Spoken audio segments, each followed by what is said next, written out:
My topic is women in ICT in Kenya. So we've seen several issues on ICT and women. In most cases, women do not women in I ICT. think one of the things that makes women not to prosper in ICT, specifically in the less developed countries, is their perspectives towards the science, technology, and mathematics fields. Most of them always think that these hard courses or these hard specializations belong to men because they have a lot of time and they can commit to what they do. But uh, I believe that also women can also commit their time despite the roles that are held towards them in the families and in other aspects of life. So I think one of the things that really collaborates towards the backtracking of the women in tech is their notion towards technology. Most of them don't like technology. But I'm not doing this as a hasty generalization, but it is just an opinion from me. Yeah. Anyone else with any other ideas?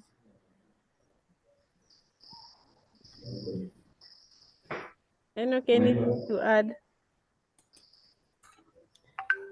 Okay,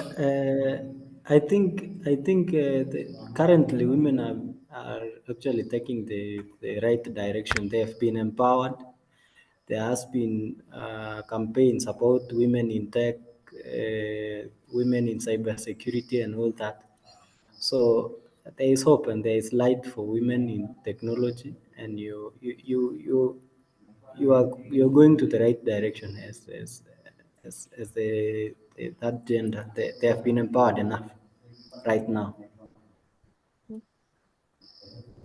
Okay, I think that is the end of our today's talk on gender. And we hope that everyone here is going to. The topic is women in ICT in Kenya. So we've seen several issues on ICT and women. In most cases, women do not venture in ICT, and that is because of several reasons. One of the reasons being gender disparities, where men are more given more opportunities to venture into ICT. Some of them get more resources compared to women. For example, if we look at our job dynamics, we'll realize that men are paid more money for the same jobs that the same women who are doing the same jobs that they're doing are given. So in that case, you realize that in this case, in some courses, men are favored. Okay, let me give you an example, a real life situation. We all know that there are things like gender roles where it is obvious that the woman is the one that gives the family nurturing and does all the house chores and makes sure that the family is intact, takes care of the children, while the man is the one that is supposed to go fend for the family, right?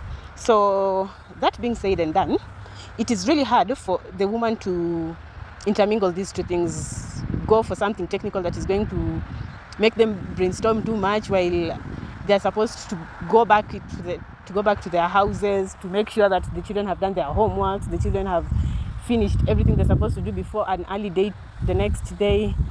So it is a little bit hard for people to juggle all these things all together. So a woman would prefer to stay back at home, do something simpler. For example, you would rather do food and beverage so that you can be cooking cakes in the house and selling them, other than going for an ICT job that is going to take a hold of you all day.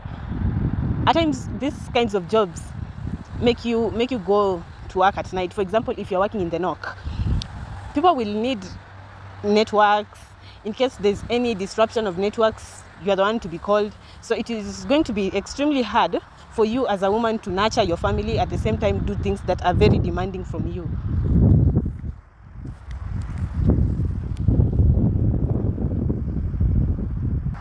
Okay, so another issue, for example, is the fact that we all know that women are the ones that will carry pregnancies. So in that case, let's say if someone wants to employ you, I went to some company and the person was saying he would prefer to employ men for these kinds of things, because where does he get the 9 months that he's going to give you for not working and still pay you, while men don't get pregnant. So it means that year in, year out, it is possible that this guy is going to be at work all through. But then when you put it that way, which is a fact, it discourages most women from pursuing such things, because they will feel like, I cannot do this because I will not even be given a chance, leave alone trying. People are already suffering, there are no jobs out there. But then when you put the gender card into all these, you figure out that women will be really left out. Then there's stereotyping, where they say that sciences are meant for men. So I was sitting in this panel, and I'm shocked by the way some guy talked to some lady. So he told her, okay, he asked her, why are you doing such a technical course? Why wouldn't you do a course that matches your gender? Why would you not do something? Why wouldn't you do something that would enhance your being wife material? For example, just do catering and stuff like that, because we all know that a woman's place is in the kitchen. These stuff things are meant for guys. So that is an example of stereotyping, where somebody forces you to do something that they feel is good for you, while you yourself know what is good for you. And this, we are way past trying to solve these kinds of issues, because they will always recur in this patriarchy kind of country of ours. Then there's limited access to resources. For example, education and funding. Most men are given funding to pursue such courses. Then there are several ways in which people can promote women in ICT. One of them is scholarships.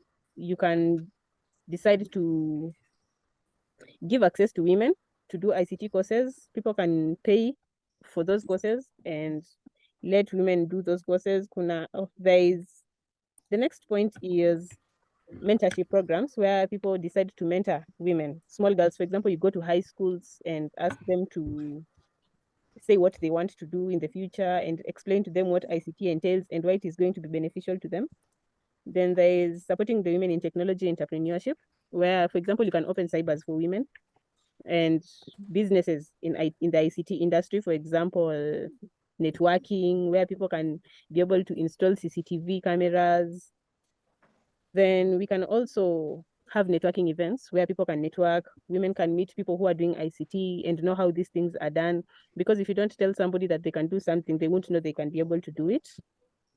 Then there is awareness campaigns, where you make them aware of what is there in the market, what is not there, how they can do things, where they can source the things that they need to be in the ICT platform. Yeah, and many other things that you can think of. Does anyone have any other points to add onto that? Ishmael, Yes. do you have any other points to add? What do you think is making women not prosper in ICT, and what do you think can increase?